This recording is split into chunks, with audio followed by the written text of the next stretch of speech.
Righto, let's just get started. Another race for the world's greatest driver, Juan Manuel Fangio. Former world champion Jim Clark leapt into the lead. That's Clark's Lotus going like a bomb. And James Hunt is the world champion by just one single point. By being a racing driver, you are under risk all the time. And if you no longer go for a gap that exists, you're no longer a racing driver. And that is Michael Schumacher ahead, the world champion. To become a four-time world champion, Sebastian Vettel, Lewis Hamilton, champion of the world. That's for all the kids out there who dream the impossible. Max Verstappen is champion of the world. Oh my God! Max Verstappen, you are the world champion! The world champion! Hello and welcome to episode 7 of F1 in Review 2023. I'm Tom Clabon, and as ever I'm joined by Tristan Fancourt and Angus Gallager as we look back to round 3 of this Grand Prix season, the chaotic Australian Grand Prix gone this weekend. So first of all then, red flags. There were 3 of them on this Sunday's race. There was of course the one involving Alex Albon around lap 8, the one involving Kevin Magnussen sort of lap 55-ish, and then the Alpines crashed on lap 57 after the third restart, and that resulted in the third red flag. So our thoughts on a chaotic Sunday Grand Prix and what we made of the end product, really interesting.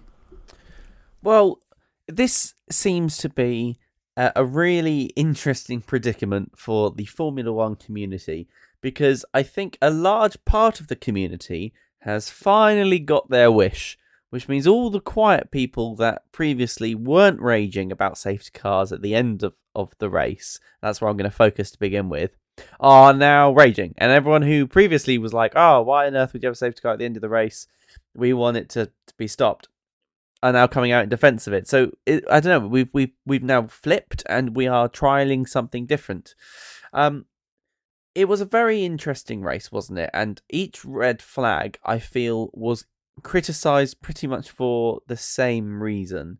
So I think that's perhaps where we should start, because this topic we're about to dive into, I think is like 4 or 5 topics folded in each other. A bit like a baklava of information, if you'd like. Lots of layers.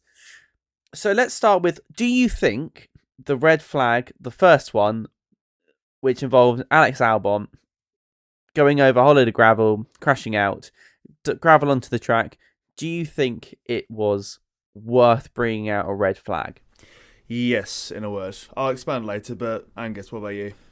Yes, so long as there was barrier damage, which we're led to believe, and that is a major factor for why a red flag should arguably be shown, because if a barrier is unsafe, then if a driver crashes in the exact same spot, however unlikely, that can then lead to severe consequences if the barrier has not been fixed. So if it was based on that, then yes. Yeah, it's interesting, because I think a lot of the criticism at the time, a lot of the criticism that's coming out, it suggests that people have a problem with gravel being on the track as well. And I think that's a really interesting question. And I was very much on the side of we don't need a safety car if it's gravel on track. And then I saw a picture, which admittedly doesn't come from this red flag incident. It comes from a later one. And it's of a man, and he's holding a piece of debris that's sliced open his arm. I'm not sure if you saw that one. But basically, exactly that. When the Haas hit the car, part of the tyre exploded, the wheel rim exploded, and it shot off debris and actually hit the crowd, and it hit this man's arm and sliced it open. So there's a picture of him. I don't know. It's a bit of a weird picture. He's smiling, and he's holding this picture of debris, and then there's just blood down his arm. And it got me thinking really about the situation. And it occurred to me that maybe I flipped my opinion then, because I think it would be warranted with that quantity of gravel on the track, because it's going to take a long time to clean it up. That's just a fact. And with the potential of flicking debris, flicking gravel into the crowd, and the crowd are very close at that point, at that bit where the Williams went off, Alex Albon went off. There are people right up against the barriers, and so I look back at previous incidents like Baku, when they kept running over the debris on the floor, and there's shattering bits of carbon fiber going everywhere. And I don't know, I think actually they made the right call there. And actually a lot of the criticism, I think, comes from a lack of, I guess, empathy with the idea that things can go wrong. And there's always that phrase, everything that can go wrong will go wrong. And so I think it sets kind of a new precedent there. And then we move to the second red flag, which, as I say, was caused by Kevin Magnussen going off, hitting the barriers, and his wheel rim exploding. And then barrier damage again. So I think the idea that the red flag is thrown because of damage to the barrier and because of gravel's okay. But I think that the biggest question we've now got is, did they make the right call, calling out a red flag with only 4 laps left? Yeah, it's a tricky one, isn't it, really? Because you could look at the first one, for example, the Alex Albon one, and the moment that heavy machinery came onto the track, the car was partly on the track. You thought, well, you can understand why there is a red flag, because we want lots of racing. But come the end, you say there with the Magnussen incident, that the Alpines doing similar, you can't help, if you're the FIA, in my view, to go and throw that red flag, because those cars, both Magnussen's Haas car and the Alpines, are basically marooned in the middle of the circuit. You also have drivers complaining, like Hamilton, for example, saying there's so much debris around, so many bits of carbon fibre, a wheel, for example, the actual tyre being on the track itself. And if nothing went wrong, people go, well, it's fine, there was a virtual safety car or a full safety car, they've navigated their way through it. But if, let's say, for example, you had Fernando Alonso, you had, let's say, Alfa Romeo car avoiding points or not getting points, Oscar Piastri even failing to get points when he was rightly or deservedly going to get them thanks to bits of debris on the track, people go, well, what are the FIA doing? That's surely a reason to throw such a red flag, to make sure that those who have got up the grid on merit, on strategy, on pace, on racecraft, get those points correctly as they deserve, and not hampered by factors out of their control that could be mitigated as best, really. So in that aspect, because those two incidents of both Magnussen and the Alpine are so similar, and you couldn't really get those cars off the circuit, or indeed large chunks of them off the circuit safely, owing to, once again, the nature of this Grand Prix circuit, I do think the FA were right to throw those red flags. But if you were to have these incidents in, let's say, I don't know, Austria, Monza, a non-street circuit really, a power circuit where there's a lot more sort of, say, areas for stewards to run on and run off to and get bits of carbon fibre, get tyres, or indeed for cars to be wheeled off safely, then I don't think we'd have seen the scale or the amount of red flags. But it seems that when it rained, it poured, and at this circuit it's very difficult to go and not throw such a flag because of how tight it is to the circuit, really, the lack of runoff areas. But maybe I'm being unfair. Do you agree there, Angus? Do you think that the nature of this circuit was the reason we saw so many red flags of this kind? I think that the nature of the street circuit, you're right, does lend itself towards more red flags being shown, because if there's debris everywhere, then you're going to want to clear it up, because there'd be an argument, yes, that you don't want drivers who've got up the grid on merit would then unfairly have their race ruined. But for me, it's clear to see that if that incident happens on lap 44, they ain't red flagging the race. It's simple as that. They have this, and it's something which is still not very clear in the rules, to be honest with you, or at least it's not been made clear in the rules. And it stems all the way back to possibly my least favourite F1 race of all time, which was the 2021 Abu Dhabi Grand Prix, when Mr. Massey completely threw the rules out the rule book, very famously, altered the course of F1 history, very arguably. And it's the desire to have a race finish under racing conditions. Now, that day, admittedly, was farcical, because only the cars between the two leading protagonists, Verstappen and Hamilton, were allowed to unlap themselves. It was clearly fixed, not in favour of someone, but fixed for a conclusion. And this red flag here this weekend, the last weekend of the Australian Grand Prix, was again with the same mindset of wanting to finish under racing conditions. Now, I can see the benefits of that, because you want to give the fans value for their money. The fans the cars trundling around under the safety car for the last 4 laps, not the greatest spectacle. But it's, to be honest, I'm very against our sport being I would use the phrase Americanized, in that in American motorsports, they will keep going and going and going until they reach conclusion, even if that means checkered flag, extra laps, and it gets a little bit ridiculous. And we saw a taste of that on Sunday. I thought, last time I checked, if a race is at a red flag situation, you know how they had 2 standing starts, or two? Mm. Yes, two standing starts across the duration of other than the opening lap of the race. Now, last time I checked, they'd got rid of standing starts after a red flag because it caused, quote, too much carnage or too much risk and too much damage. But all of a sudden they're bringing those back in. I don't know what's happened there with the FIA, but clearly something has changed. And we saw that. I thought that a fair result that could have been taken after lap 54 was ruined by the fact that this standing start led to absolute carnage. I, for one, did not watch the race because I was out on Saturday night, but having watched the highlights back, it completely changed the complexion of the race, because you had 2 Aston Martins who went from 3rd and 4th to 14th and 15th. You had Sainz spinning someone round. You had the 2 Alpines self-destructing. No surprise, by the way, that Esteban Ocon is at the centre of a self-destruction once again. So much was bloody going on that I couldn't even make out the fact.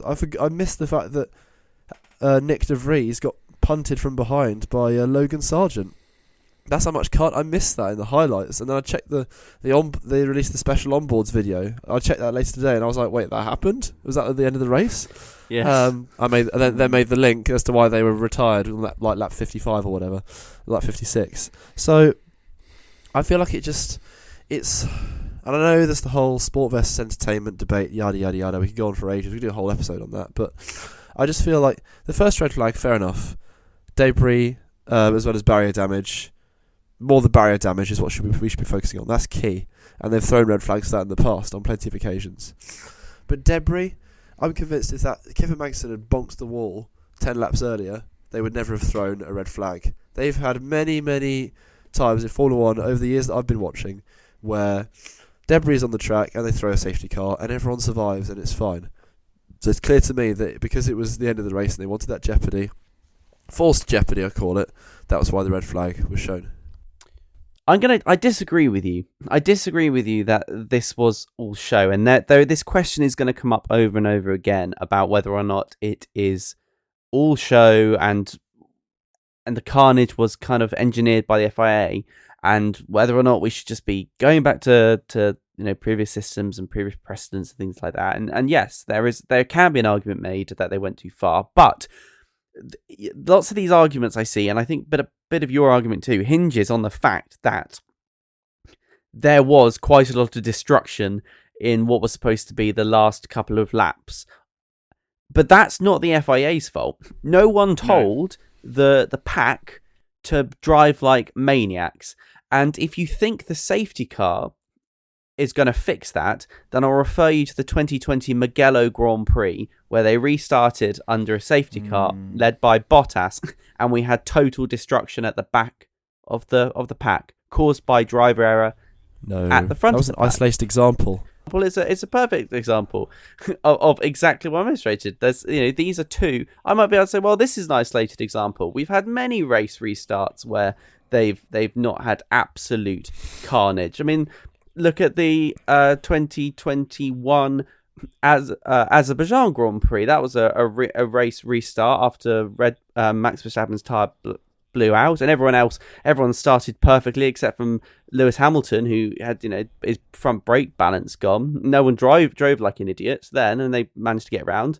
There are always going to be isolated examples you can point to of but it doesn't mean it sets a precedent for how they should always behave. It's one of these odd things is sometimes you get these particularly dramatic moments. I mean, it's like saying, well, we should never have a standing restart because you might have the embarrassment of the 2020 Grand Prix when only Lewis Hamilton started on the intermediate tyres and everyone else pitted, right? Well, then we'll ban pitting on race restarts like that, because we don't want the embarrassment of only one person being on the grid.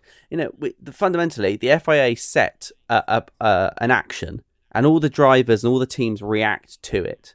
And I don't think they did anything wrong here. It didn't Kevin Magnussen hit the barrier, and so that would trigger a red flag.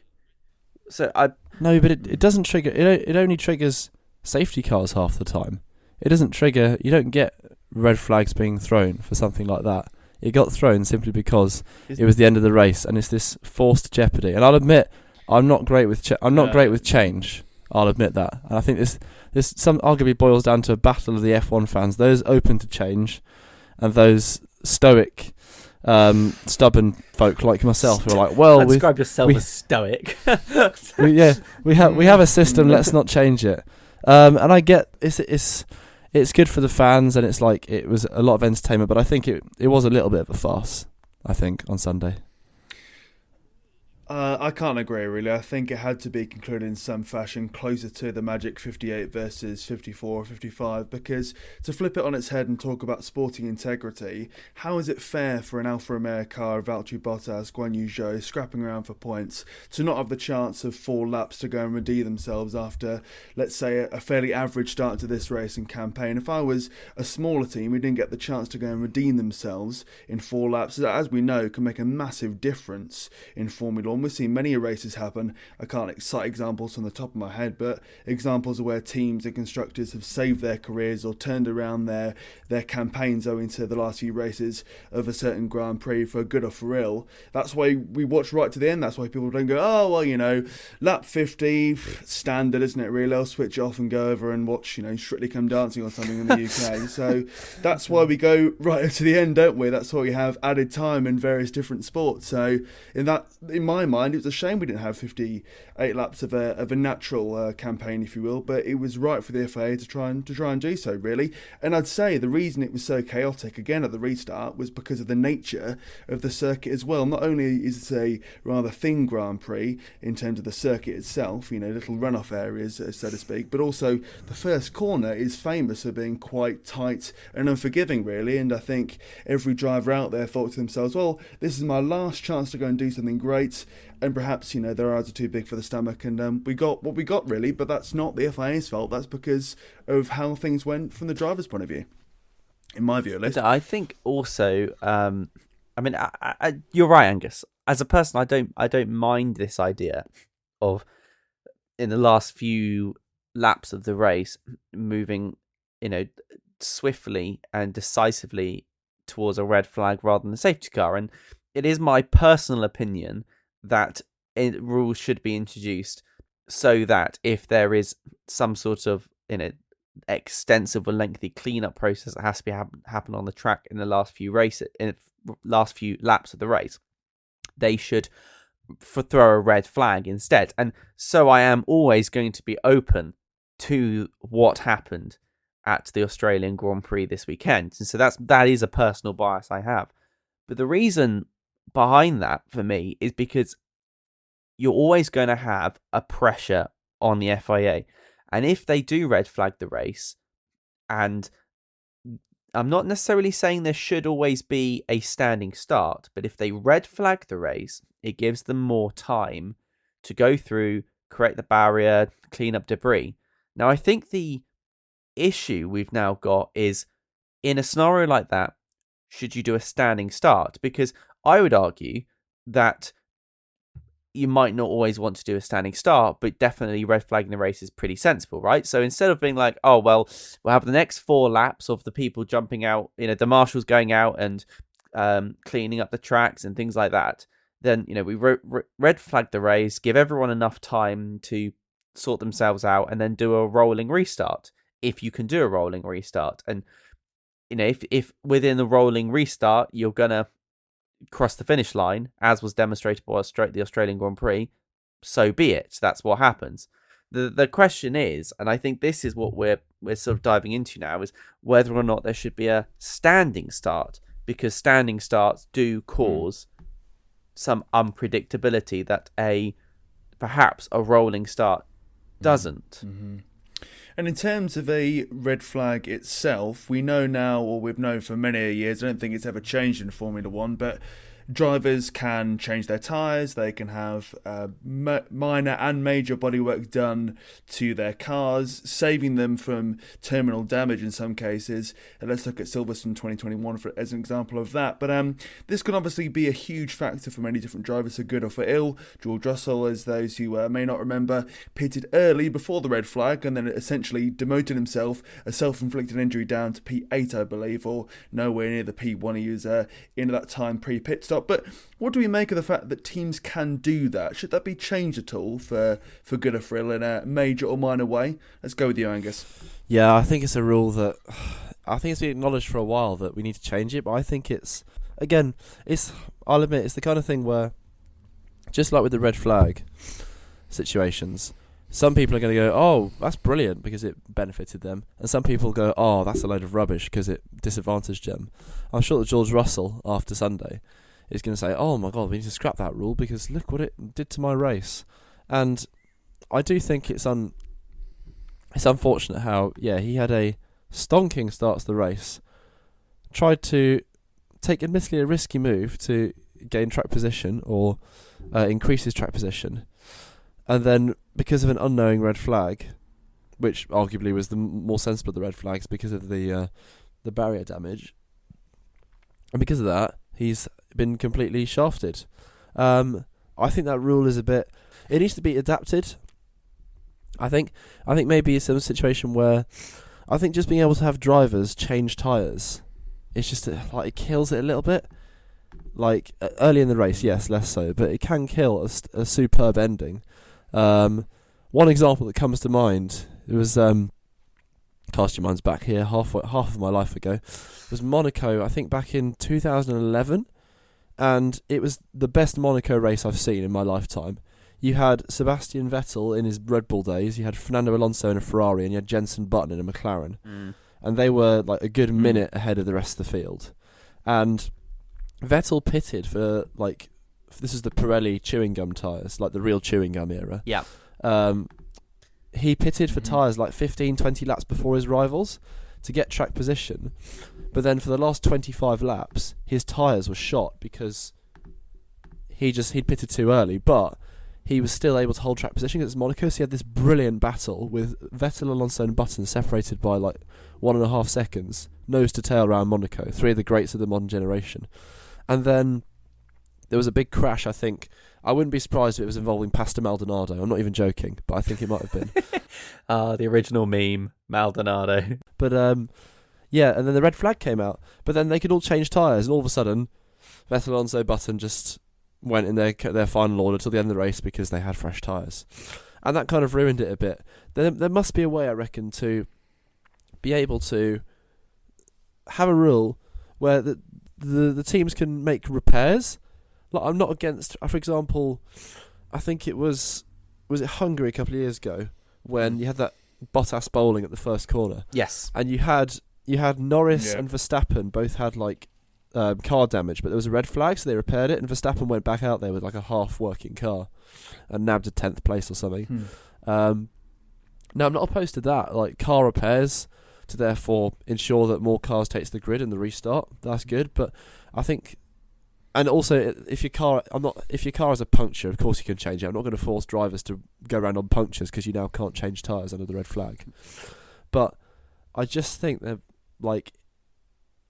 a situation like what happened on Sunday needs to be avoided, where Russell made a bold, some might say stupid, a bold decision, and then he came out in 7th or 8th place, and all of a sudden everyone could just cut above him by virtue of them being a red flag. Something doesn't sit right with me about that. But again, I'd be interested to know your thoughts, guys, as to whether I'm being the stoic, stubborn, old F1 fan, or whether I am actually making a sensible judgment for once. Well, you're the one that's pressing change here, Angus. You've joined us non-stoic people. And before I hand to Tom, I think, my solution to this, because I was thinking about this exact same thing over the weekend. My solution to this is we apply the same rule as other parts, which is if you want to fix your damage under red flag conditions, you have to replace like for like. Okay, And one of the solutions is you force the same rule when it comes to tyres. So, for example, in the Australian Grand Prix, Russell pits for hards and drops back in the pack, and Verstappen and Hamilton don't. Under the red flag conditions, because they've started on those soft tyres, they can only change to a new set of soft tyres, forcing them to pit again because they won't have fulfilled the rule of two different types of tyres in a race. Gotcha. The other option is you say, okay, you are allowed to change your tyres, but if you change your tyres when the race starts again, and again, maybe this is what you say we're not going to do standing starts with red flags, but we're going to do rolling starts. We're all teams that change their tyres under red flag conditions must do a drive-through penalty, because all drivers must go through the pits if they want to pit. And that's maybe how you do it. You say if you change tyres, you get a mandatory drive-through penalty, which we served under the safety car restart. Or you say like for like tyres, so you can't skip the mandatory two sets of tyres, or two sets of different types of tyres in the same race. I like that. Or thirdly, they could even add, let's say, 10 seconds, 15 seconds to their time at the end, so they have to go and take some penalty or get some sort of sanction, if you will, for cutting corners in one aspect. But yeah, overall for me, there does have to be change. I think there shouldn't be any major change allowed in terms of saving a car suspension, for example, allowing a car that would have gone off owing to terminal damage previously had there not been red flags, then having to sort of come back from the dead, rise as sort of phoenix in the ashes, if you will. Minor changes to the bodywork's fine by me, as in like an end plate, for example, being replaced and nose cone being changed. Stuff like that is fine by me, because ordinarily we want to go and see as many cars as we can get back to the grid, but ultimately there should be some, I suppose, loss of performance owing to the crash, but not terminal, if that makes sense. And tyres again, yeah, I think punches they're allowed because that's salvaging a car again, but cars or constructors that pit or use the red flag to go and get a performance gain or performance related gain in terms of the tyres, that should definitely be illegal, because it does spoil the fun, really, because there's been so many occasions, Silverstone in 2021 being a prime one, where essentially the overall sort of, I suppose, end product or the end game we were getting from this race was changed dramatically owing to the vagaries surrounding the red flags and the ability for every car and constructor to go and essentially rebuild their car, really, owing to the ability they had there thanks to how long the red flag was. So change, I think, is needed, but not dramatic change in terms of, you can't change anything at all, because that really does sort of take the fun away from the sport, and that's so integral to it, of course. But talking about fun and the lack of, the final lap, which never really was, in terms of that, we saw the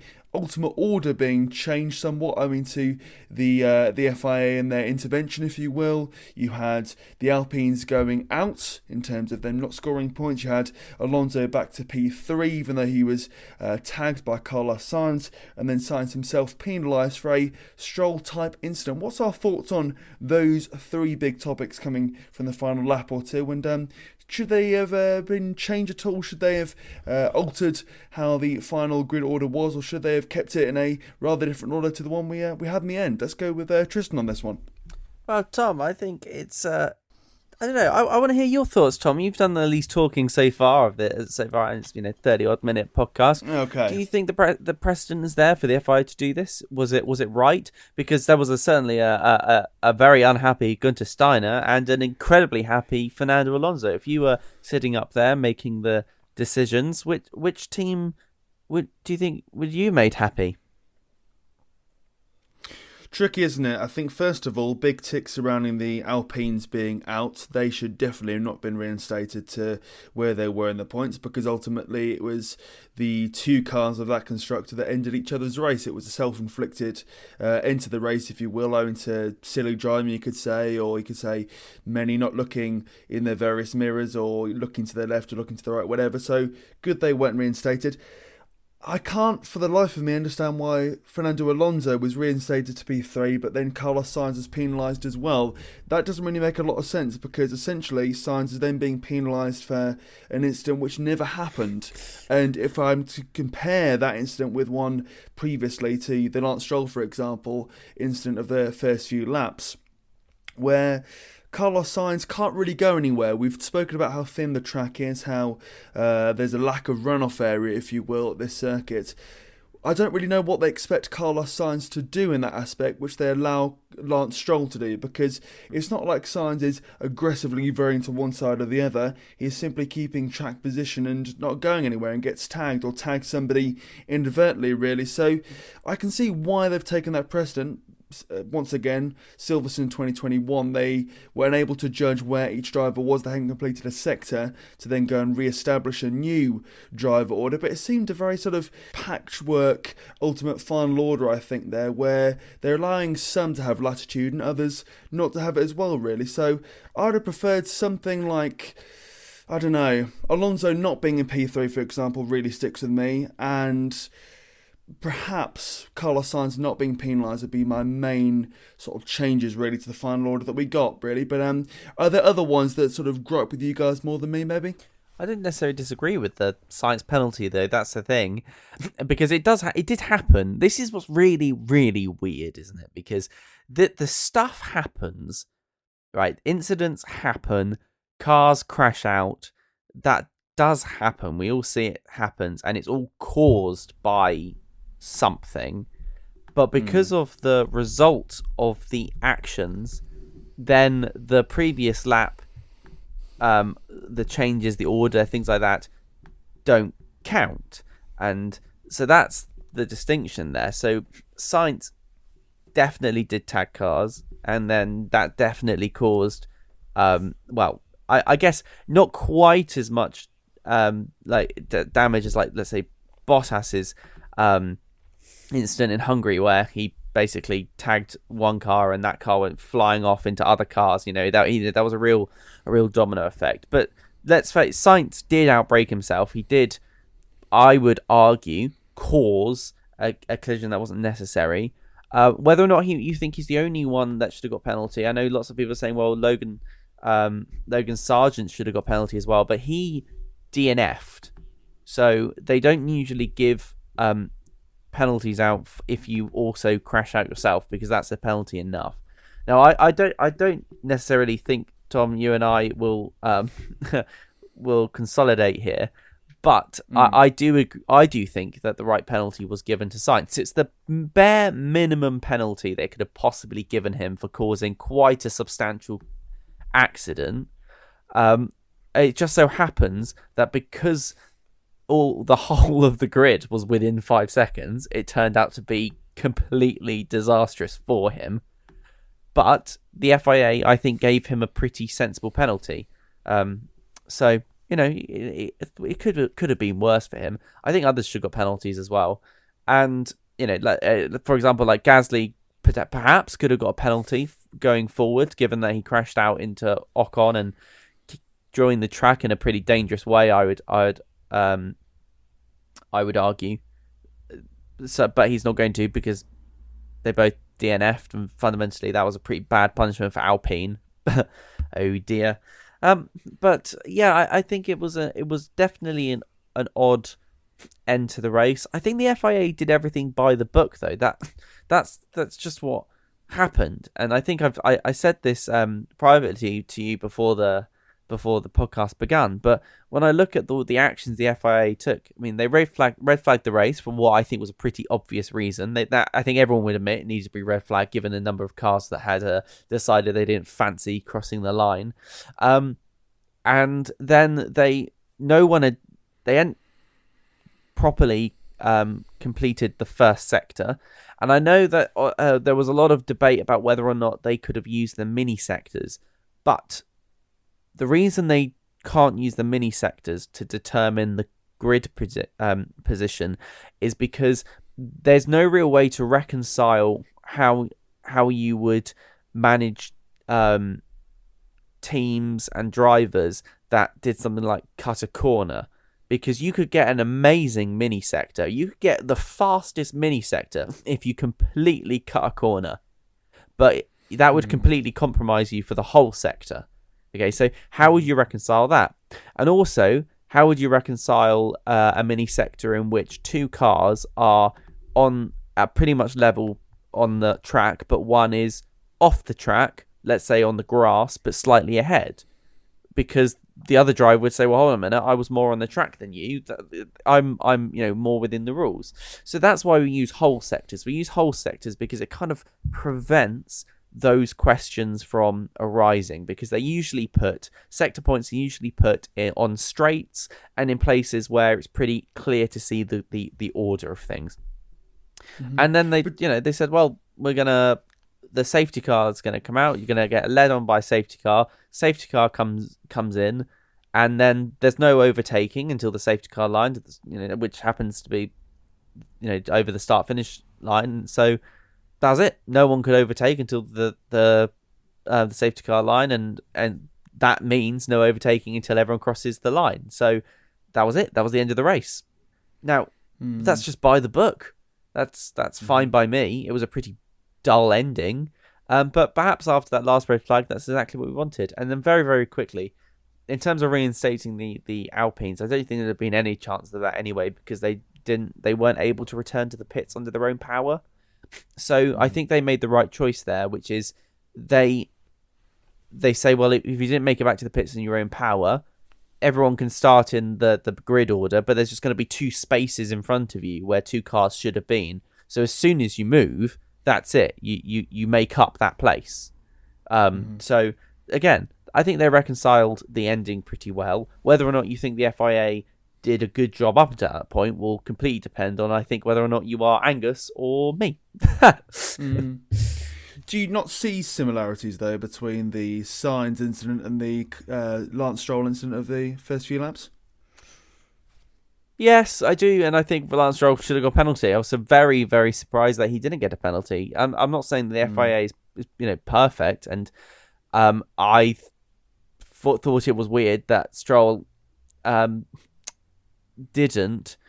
I guess the only saving grace for Stroll was you may be able to argue that he had nowhere to go, and so that collision was a bit more unfortunate, whereas Sainz, I would say Sainz sort of more did like a Bottas in Hungary, which is a really good reference race to watch for this sort of one person creating a bit of a disaster.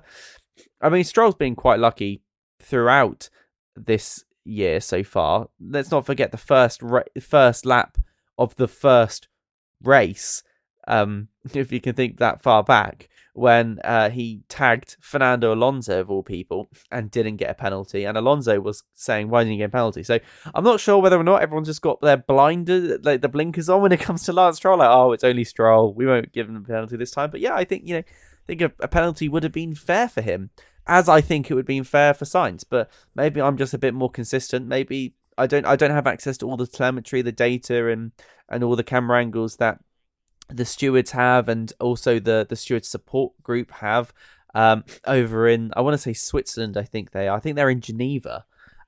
So I might be just not privy to all the information, but from my perspective, I think they were both deserving of penalties, but critically, I think Sainz was deserving of a 5 second. It's interesting because I disagree with the Stroll point. I'd say that the argument that he was left with not enough room is correct, because from what I saw, he indeed did get pushed over because Alonso moved over, so Stroll moved over because he had to move over. And then Leclerc was there in the hole which Stroll had previously filled. The Stroll hole. The Stroll hole. Oh God. To go back to the previous point on how would I have conducted the race? Well, my honest opinion is that if I had conducted the race, boring old me would have let them run behind the safety car for the last 4 laps, even if that meant the debris had to be cleared up, and then we would have had peace and quiet and points, etc. Yes, I mean, unpopular opinion, but I do want to compliment how you both raised the point about the inconsistencies. If we are to look at it in terms of what actually happened, I agree with Tom. The Alpines were the masters of their own, the architects of their own downfall. Pierre Gasly, who was, if I'm right in thinking, was alongside Sainz when Sainz punted into Alonso. Then on the exit of the corner got overtaken. I can recall this because I watched the onboards about an hour ago. He then gets overtaken by, I think, Piastri or Norris and Hulkenberg on the outside, and then doesn't notice that Ocon's there.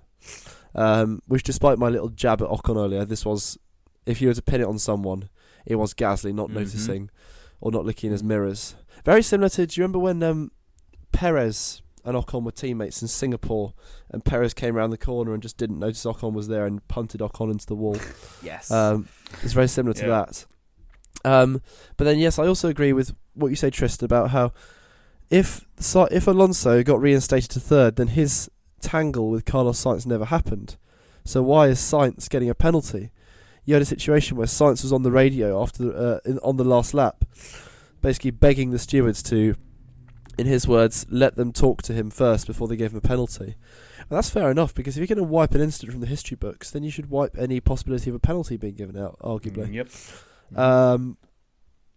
Nick De Vries and Logan Sargent, they were like last anyway, who cares? They can stay in the gravel.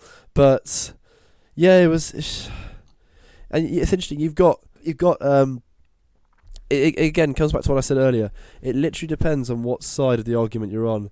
You got Aston Martin, who very much would like the reinstatement because they went from, in a split second, 27 points as a team to 0, and I'm sure that's something they very much want to avoid. Whilst someone like Haas or McLaren, I mean, you had Hulkenberg up in 4th, and you had like Norris in 5th, and Guan Yu Zhou in 6th, perhaps, Piastri in 7th. So you've got teams there who can make, for Haas, getting 6 points on Sunday, that's like a fantastic start considering as well we included them in our discussion of will they ever get points on the previous episode or two. And for them to then get 6 of them in race 3, do literally what teams want to do at that end of the field, which is take advantage of Carnage, which is to leap in and bag some points when everything's going off in front of them. They would much rather have 12 points than 6. It goes without saying, because that can make millions of pounds difference when they compare to the likes of AlphaTauri or Williams or their direct rivals at the end of the season. I think that, yeah, it literally depends on what point of view you are, but I think that if there's one conclusion, it's that the order that was made was a strange one. It was there were inconsistencies, I'd say, which is not unlike the FIA, and it kind of, I think it just all in all just characterised a chaotic conclusion to the events on Sunday. Chaotic conclusion. There we go. I don't think though. I think it's another one because I think you're wrong in saying that the lap never happened. The lap happened. To be clear, the laps tick up. That's not what doesn't happen. What doesn't happen is any of the changes to the grid. That's the only thing in the grid position, the positioning of the cars. That's the only thing that gets wiped when they go back to the previous order. They've never said, and the rules specifically don't say, that the actions of the previous lap are undone and ignored. Otherwise, you'd never be able to penalise anyone under a red flag. So, Sainz did hit another car and did get a penalty, but because he did so before anyone had completed, or before the cars had completed Sector 1, the FIA don't have a reference from which to restart the race under the new grid order. So they have to go back to the previous grid order. Okay, it's just gating system. They're not saying, and no one is ever saying, that the actions of the previous lap are completely ignored and negated after that point. So that's not what happened. And so I think to suggest that Sainz shouldn't get a penalty because they ignore the grid changes and the order of the car changes, I think that's a mistake. And I think that's a misconception that's been carried throughout social media and also in a few articles I've read as well. Because all the FIA did is after the crash, after the red flag, when they restarted the race, they said, well, we don't actually have the order in which everyone emerged out of that incident. So we just have to go to the previous point. We did have an order, which happens to be the start. Sainz did hit someone. People did crash out. Otherwise, you could make the argument that if none of that happened, then let's say Alpine could say, well, then hold on a minute. If that never happened, then we were running on our under our own steam, so we should be able to fix our car and get that back on the grid, because the rule is if you don't get back onto your own power, you can't restart.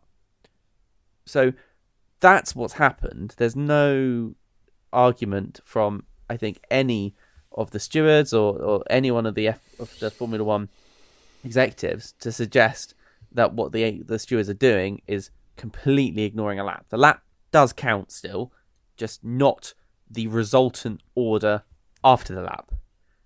Well, I think that's incredibly harsh as well. When we look back at the Stroll incident, he's not given a penalty there either.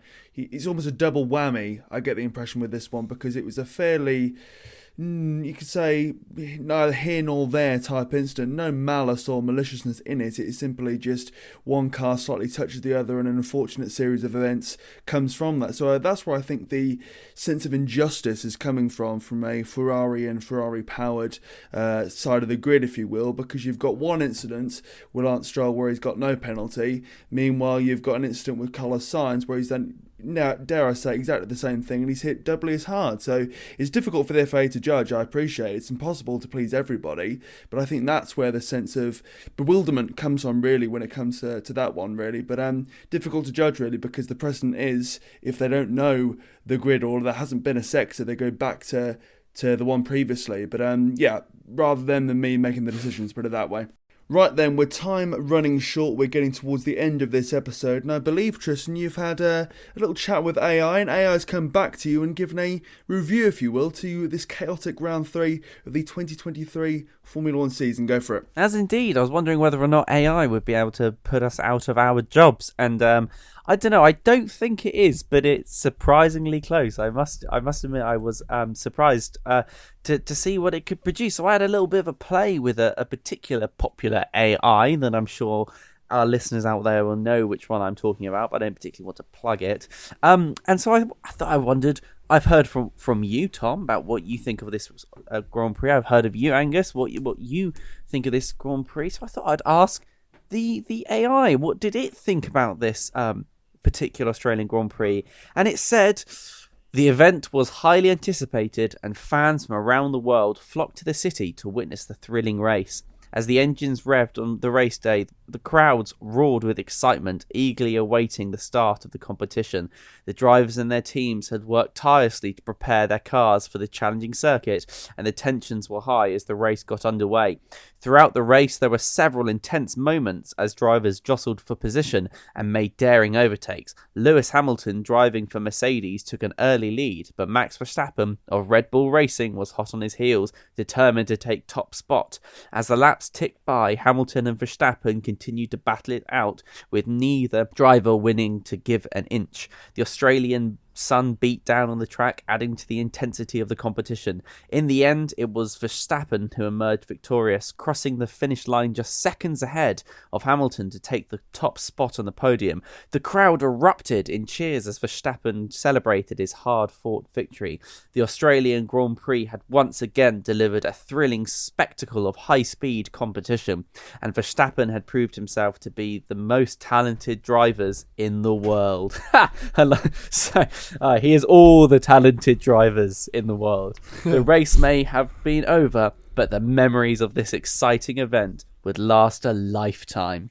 Wow. I think it's looked at the timing data and seen that Hamilton was only just behind Verstappen and been like, it was close to the end, and just completely not known that Verstappen basically peeled off and ran away, and also has no reference either to the fact that I don't think the crowds did really cheer at the exciting ending given they trundled past.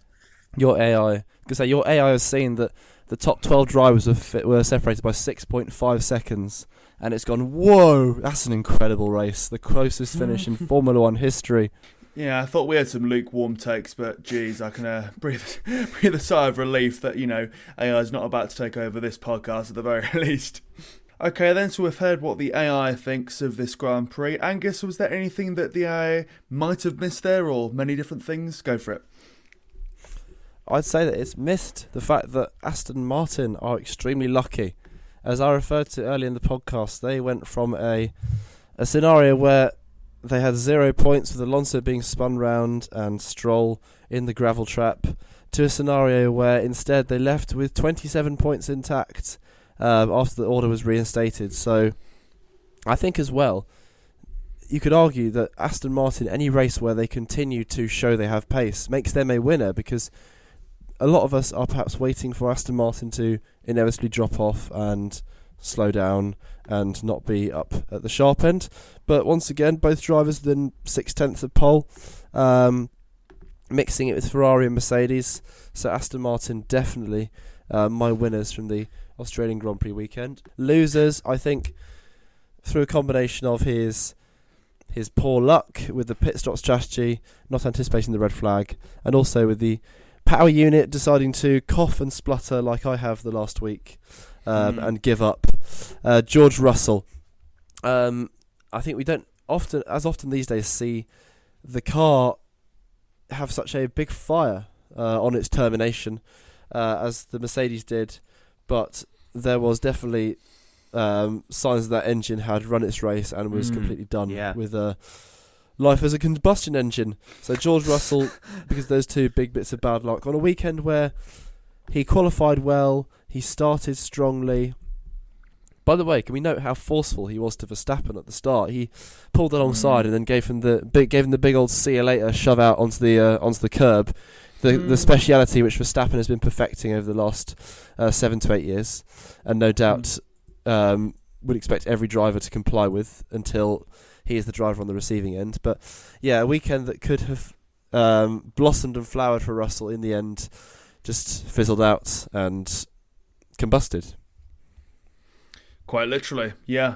And for my winners and losers, I'm going to talk about two very old teams of Formula One who had contrasting fates and now neck and neck, or very close should I say, in the Constructors' Championship. So the winner has got to be McLaren. We were talking about this race last week being a make or break, and they must have heard us because a double points finish for them. You've got Oscar Piastri scoring good points at his home Grand Prix, Lando Norris as well in the points as well, which means now when you look at the Constructors' Championship, they are in 5th place and bearing down, dare I say, on Ferrari. Had quite a dodgy weekend. The DNF to start with in terms of Leclerc. You also had the controversy regarding Carlos Sainz, which meant he scored no points as well. We saw Ferrari doing reasonably well in the testing element of this season, doing fine at the first race as well, and indeed qualifying well in various aspects. But looking at this Grand Prix, looking at the retirement as well at Bahrain for Leclerc, you've got to go and say Ferrari really needs to go and up their game and improve, because if they don't, there's going to be fighting more for P5, maybe even P6 with Alpine if those cars are able to finish in the Grand Prix coming up, versus let's say P3, P2, P1 in the Constructors. Really, I thought they'd be much higher up, or indeed a lot more competitive with Mercedes, owing to how uncompetitive they were at the start of the season, Mercedes that is. But yeah, McLaren doing well. We were talking in Grand Prix gone by, or episodes gone by should I say, about whether they would score points in a healthy amount in one race. So maybe all the naysayers or the doomsters saying it's going to be a really dodgy season for McLaren, i.e. us last episode, were perhaps a bit too premature to say so, and they could be actually doing quite well. But time will tell. But a good Grand Prix for them, and Ferrari, the trajectory is downwards, but McLaren may be going in the other direction. But we'll see what happens in terms of Baku, and the Grand Prix is coming up as well, to see if this is all, say, a flash in a pan, a snapshot if you will, or whether this is an actual trend. But we'll wait with bated breath, shall we say. And on that note, it seems that's all we've got time for in terms of episode 7 of F1 in Review 2023. Thank you very much for listening all the way to the end of this one, be that on your preferred podcast provider or elsewhere. A reminder as ever, you can follow us on Twitter or on TikTok, our handle being F1 in Review. The episode in its entirety will be posted on Twitter. There'll also be shorts from this episode and the episodes gone by, so if you want to go and see our hot takes or our opinions on topics previously, then do go onto various social media pages of ours to go and listen to them and tell us what you think, of course. We'll be back next week. We've got quite a break until the next Grand Prix, as I said there, that being the Baku Grand Prix in Azerbaijan. So we'll be back to discuss more about what happened down under next week, and also rumours surrounding Formula 1 and what's going to happen next in terms of what we get to see and how we get to see it. Until next time, thank you very much for listening, and we'll see you, as I say, next week.